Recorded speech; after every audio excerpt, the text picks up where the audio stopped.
여러분 안녕하십니까? 광주 MBC 뉴스투데이 시작합니다. 먼저 오늘의 주요 뉴스입니다. 국가첨단전략산업특화단지 공모가 오늘 마감되는 가운데 광주 전남이 반도체 특화단지 유치를 위해 막판 안간힘을 쓰고 있습니다. 무등산권 유네스코 세계지질공원이 유네스코의 권고사항을 성실히 이행한 점과 4개 지자체 간 공동협력이 높이 평가되면서 첫 재인증에 성공했습니다. 한전의 기준 없는 농사용 전기 단속 문제를 개선하기 위해 오늘 국회에서는 한전과 농민단체, 정치권 등이 참석한 토론회가 열릴 예정입니다. 광주시가 4조 원이 넘는 예산을 올해 상반기에 신속하게 집행해 위축된 지역 경제를 살리기로 했습니다. 정부의 막대한 투자와 혜택을 받게 될 반도체 첨단 전략기지 조성 지역이 올 상반기에 발표됩니다. 전국 지자체들이 치열한 유치 경쟁을 벌이고 있는데 사활을 걸고 있는 광주 전남의 선정 가능성을 짚어봤습니다. 보도에 주현정 기자입니다. 광주 북구와 광산구, 전남 장성군에 걸쳐 조성된 첨단 3지구 산업용지입니다. 광주시와 전남도는 이곳에 공동으로 국가 첨단 전략산업 특화단지를 유치하겠다는 계획입니다. 15개 첨단 전략산업 특화단지 공모가 오늘 마감되는데 광주 전남은 반도체 분야의 도전장을 내밀었습니다. 광주 전남은 이 중에서도 시스템 반도체 패키징 분야를 공략합니다. 대규모 생산 체계를 갖춰야 하는 메모리 반도체와 달리 다품종 소량 생산이 가능한 패키지만큼은 생산이 있다는 게 광주 전남의 주장입니다. 특히 패키징은 반도체의 두뇌와 심장으로 불릴 만큼 성능을 향상하는 핵심 기술로 꼽히는데 국가데이터센터와 국산 AI 반도체 성능 실험이 가능한 실증 단지를 이미 갖춘 만큼 타 지역보다 패키징 분야에서 경쟁력이 있다는 겁니다. 여기에 광주 전남이 반도체 패키징 성장 기지로 육성될 경우 국토 균형 발전이라는 국가적 과제까지 해결할 수 있다는 점도 유치 기대감을 키우고 있습니다. 당선되신 이후에 국정과제로서도 반도체단지에 대한 입장을 계속적으로 밝히고 계시죠.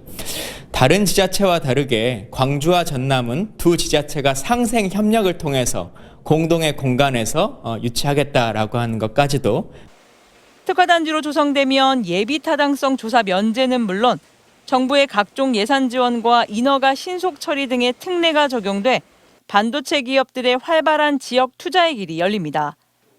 사실상 모든 지자체가 경쟁에 뛰어든 이번 유치전에서 전국 유일 광역자치단체 간 연합 전략을 선보인 광주와 전남이 대한민국 반도체 산업을 이끌 천병이 될지 올 상반기 중 발표될 정부 결정에 이목이 쏠립니다. MBC 뉴스 주현정입니다. 광주시가 어려운 지역 경제 활성화를 위해 예산을 조기 집행하기로 했습니다. 광주시는 올해 신속 집행 예산 7조 1,500여억 원 가운데 63%가량인 4조 4,800여억 원을 상반기에 집행할 계획이라고 밝혔습니다. 상반기 주요 신속 집행 대상은 맞춤형 복지제도 시행 경비와 민간 경상사업 보조금 등이며 체감 효과를 높이기 위해 10억 원 이상 투자되는 사업의 신속한 집행을 집중적으로 관리할 방침입니다. 달기가 무척 건조합니다. 광주를 비롯해 전남 동부 지역을 중심으로 건조주의보가 발효 중이고요. 이 건조특보는 앞으로 더 확대 강화되겠습니다. 지난 주말 사이에도 크고 작은 화재 사고가 이어진 만큼 화재 나지 않도록 각별히 주의하시기 바랍니다. 오늘 어제보다 기온이 더 높게 올라서 포근하겠습니다. 아침 기온도 어제보다 좀 더 높은 수준으로 출발했고요. 특히 한낮 기온 15도까지 오르면서 어제보다 4도가량 높겠고요. 낮 동안은 정말 봄처럼 포근한 날씨가 이어지겠습니다. 현재 하늘 모습 보시면 깨끗한 하늘 드러나 있습니다. 종일 맑은 날씨가 이어지겠고요. 미세먼지 농도도 보통 수준 보이겠습니다. 포근한 낮 동안은 바깥 활동하기 좋겠습니다. 날씨 정보였습니다. 여수에서 생활형 숙박시설의 용도 변경을 둘러싸고 논란이 일고 있다는 소식 몇 차례 전해드렸는데요. 정부가 용도 변경을 위한 여러 대안을 내놨지만 정작 여수시는 대책 마련에 소극적이어서 주민들 간의 갈등으로 번지고 있습니다. 보도에 김단비 기자입니다. 지난 2021년 국토교통부는 생활형 숙박시설을 주거용 오피스텔로 용도 변경할 수 있게끔 건축 기준을 완화했습니다. 주거용으로 알고 산 선의의 피해자를 구제하기 위해 2년간 유예 기간을 둔 겁니다. 다만 일부 규제만 풀었을 뿐 주차 기준과 지구 단위 계획 변경 등 나머지는 지자체에 협조를 요청했습니다. 유예 기간까지 남은 시간은 불과 7개월 남짓. 하지만 여수 지역에서는 용도 변경 신청이 단 한 건도 접수되지 않았습니다. 국토부가 완화한 기준 외에 달라진 게 없기 때문입니다. 여수시의회 시정질문과 당정협의회에서도 수차례 얘기가 나왔지만 여수시는 책임을 떠넘기기 바빴습니다. 이 조례는 사실 시가 좀 발의를 해주면 좋겠다는 생각도 좀 들어요. 발의는 좀 의논을 좀 해주시고요. 그리고 지역 주민들이 가장 잘하는 또 내부는 시의원이 계시기 때문에. 여수시가 손을 놓고 있는 사이 생활형 숙박시설 논란은 주민들 간의 갈등으로 번지고 있습니다. 해당 생활형 숙박시설 주차장 기준 완화를 둘러싸고 인근의 다른 아파트 주민들이 형평성 문제를 제기하고 나선 겁니다. 여기에 최근 여수시의회 일부 의원들이 용도 변경을 위해 조례 개정을 추진하자 특혜 시비까지 제기됐습니다. 저희가 합의를 해줘야 된다 그렇게 말을 하는데 지금 그걸 시의회나 시장님들은 잘못하고 있다고 저는 봅니다. 어떻게 주차 문제를 해결할 건가 그런 것을 우리 얘기를 해줘야죠. 결국 특혜와 생활형 숙박시설을 소유한 의원들의 이해 충돌 논란이 일면서 조례 개정은 무산됐습니다. 생숙 입주민들은 사실상 거주를 묵인한 여수시에도 책임이 있는 만큼 하루빨리 해결 방안을 마련해주기를 바라고 있습니다. 시청에서 아무것도 몰랐다고 없는 상황이잖아요. 이 많은 세대들이 지금 다 밖으로 나가야 되는 상황인데 그렇게 방침이 좀 많아졌으면 좋겠어요. 생활형 숙박시설 용도 변경 유예 기간은 오는 10월 14일까지입니다. 숙박시설 입주민의 피해를 최소화하고 주민 간 갈등을 봉합하기 위한 행정기관의 책임감 있는 자세를 촉구하는 목소리가 커지고 있습니다. MBC 뉴스 김담희입니다. 혈세로 사유시설의 뒷마당을 조성했다는 의혹이 일고 있는 목포 근대 역사문화공간 쉼터에서 취재 이후 새로운 움직임이 포착됐습니다. 사유시설과 공공시설인 쉼터 사이에 그동안 없던 벽돌 담장이 세워졌는데요. 목포시의 후속 대책이 계획성을 갖췄는지 의문입니다. 양현승 기자가 취재했습니다. 목포시가 근대 역사 공간에 조성 중인 유일한 쉼터. 1억 6천만 원으로 휴식 공간을 만들었지만 카페 등 최근 리모델링된 인근 사유시설들의 뒷마당이 되고 있다는 의혹이 제기됐습니다. 통창해놓으니까 그런 부분도 많이 나왔어요. 누가 생각하니까 그런 부분이 좀 주위에서 이건 이직 교환인 건 아니냐. 공교롭게도 MBC 취재 이틀 만에 쉼터에 새로운 공사가 이뤄지고 있습니다.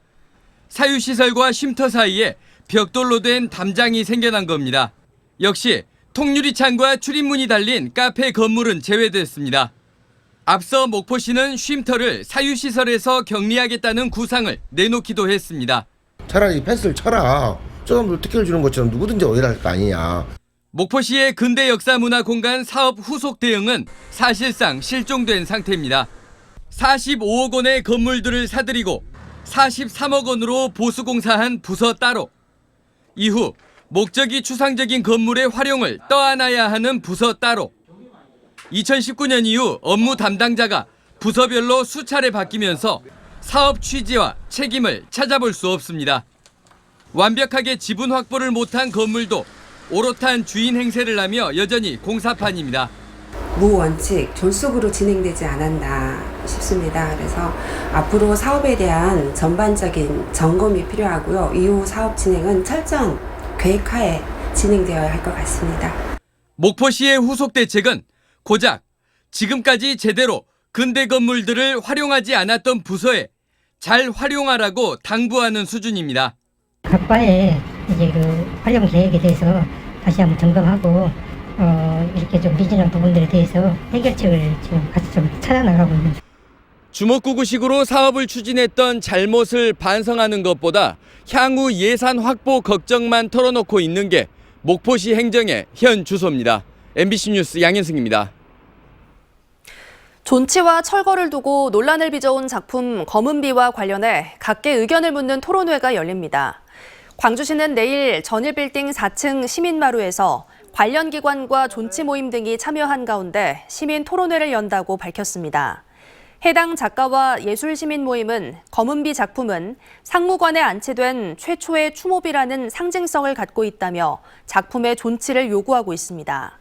반면 광주시와 5.18 행사위원회는 상무관 원형 복원을 위해 철거를 촉구하고 있는 상태입니다. 여수 지역의 해상 가두리 양식장에서 최근 어류 집단 폐사가 발생한 가운데 수산당국이 저수온 등 정확한 원인 규명에 나섰습니다. 여수시에 따르면 남면 화태리와 돌산읍 신봉리, 군내리 등 20여 곳의 가두리 양식장에서 일주일 전부터 집단 폐사 신고가 20여 건 이상 접수되고 있고 지금까지 참돔과 감성돔, 참조기 등 120만여 마리가 폐사해 40여억 원 상당의 피해가 발생했습니다. 폐사 원인은 아직까지 밝혀지지 않았지만 어민들은 지난달부터 저수온 현상이 이어져 물고기가 폐사한 것으로 추정하고 있습니다. 화장시설 허가를 미끼로 뇌물을 받은 전 고흥군청 공무원이 징역형을 선고받았습니다. 광주지법 순천지원 형사 1부 허종훈 재판장은 지난 2014년부터 3년 동안 화장시설을 허가해 줄 것처럼 속여 업자로부터 수십 차례에 걸쳐 억대의 뇌물을 받은 혐의로 기소된 전 고흥군청 공무원에게 징역 7년을 선고했습니다. 재판부는 피고인은 공무원의 공정성과 국민의 신뢰를 스스로 훼손시켜 사회적 비난 가능성이 높다며 판결 이유를 밝혔습니다.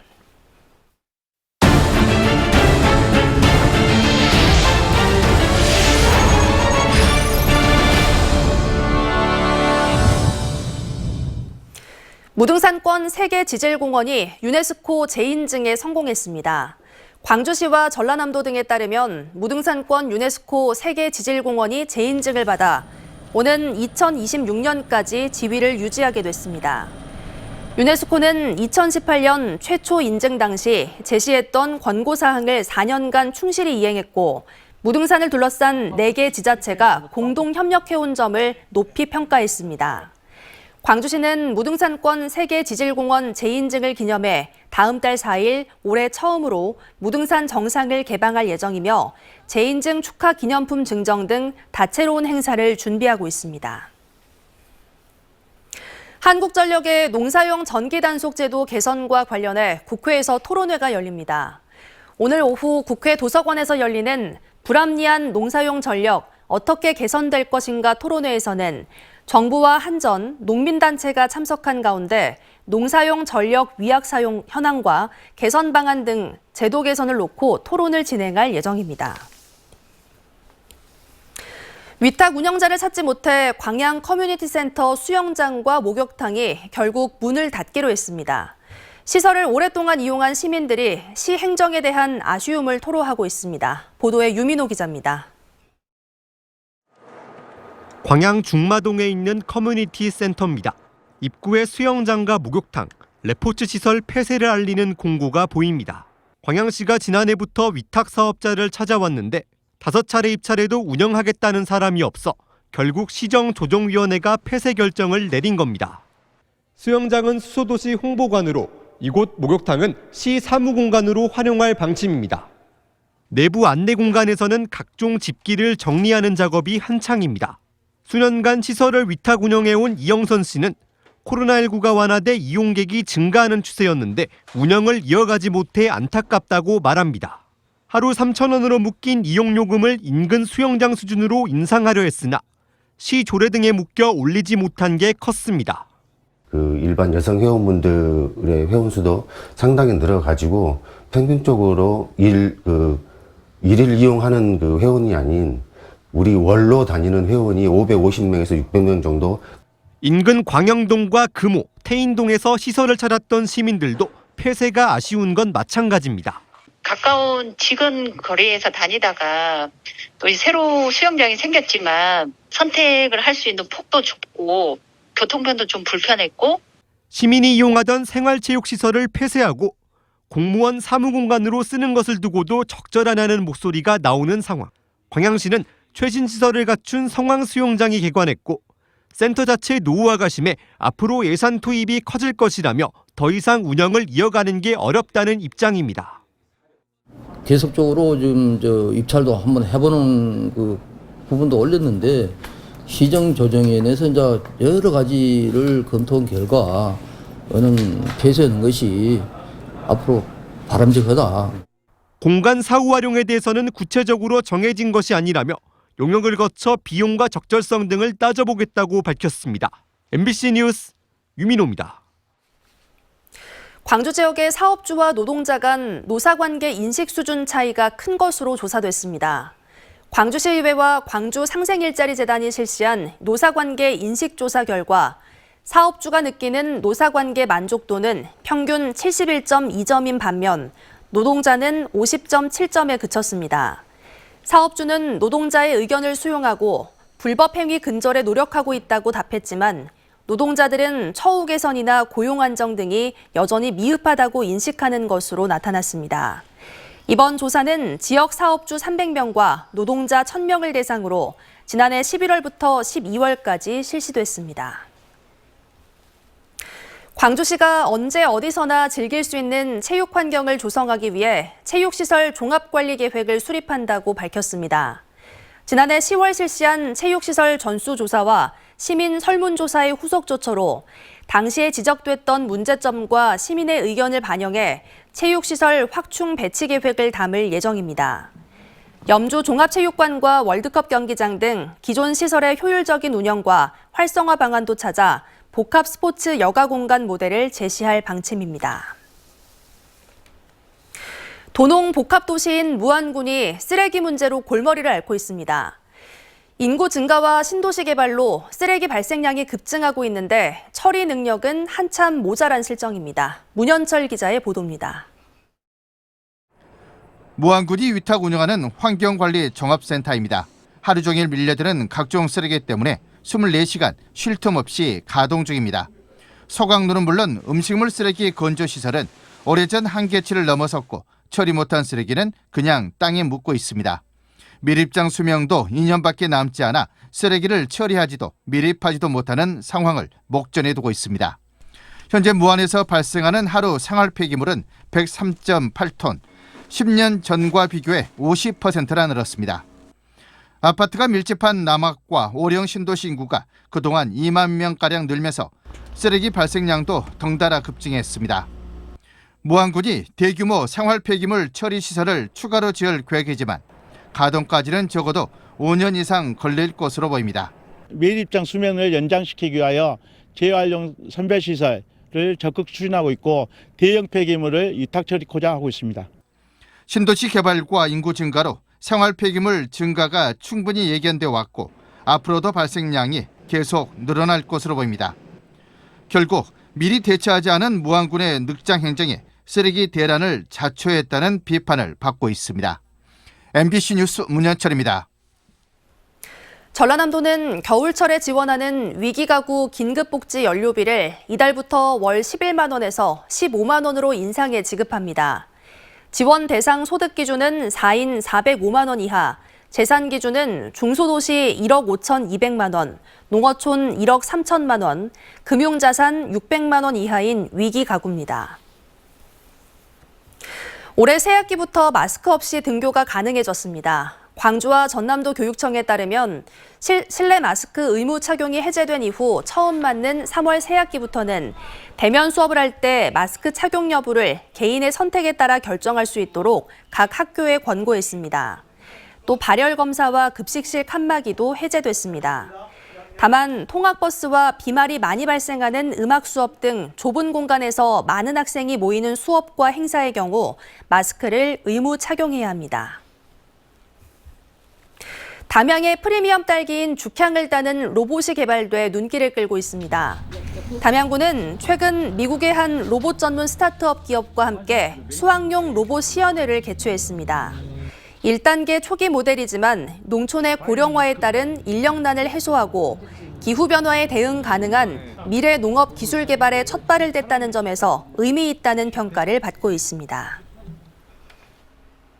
대기가 무척 건조합니다. 광주를 비롯해 전남 동부 지역을 중심으로 건조주의보가 발효 중입니다. 특보는 앞으로 점차 더 확대 강화되겠습니다. 지난 주말 사이에도 크고 작은 화재 사고가 잇따른 만큼 화재 나지 않도록 각별히 주의하시기 바랍니다. 기온은 어제보다 더 높게 오르겠습니다. 아침 기온도 어제보다 좀 더 높은 수준에서 출발했고요. 한낮 기온 특히 15도 안팎까지 오르면서 어제보다 4도가량 높은 기온 보이겠습니다. 특히 낮 동안 포근한 봄 날씨가 이어지겠습니다. 하늘 모습 보시면 깨끗한 하늘 드러나 있습니다. 오늘 미세먼지 농도 역시 보통 수준 유지하면서 포근한 낮 동안에는 바깥 활동하기 정말 좋겠습니다. 광주의 현재 기온 아직 영하권에 머물러 있습니다. 한낮 기온은 15도 안팎까지 올라서 포근하겠습니다. 강진도 영하 5도로 추운 날씨 이어지고 있는데요. 한낮 기온 14도로 일교차가 크게 벌어지겠습니다. 구례의 한낮 기온 16도, 여수의 낮 기온도 12도 안팎 예상됩니다. 바다의 물결은 최고 1m에서 1.5m로 비교적 잔잔하게 일겠습니다. 기온의 변동은 있겠지만 낮 기온 대부분 15도 안팎으로 앞으로 포근한 날씨가 이어지겠습니다. 날씨 정보였습니다. 이상으로 뉴스 마칩니다. 시청해주신 여러분 고맙습니다.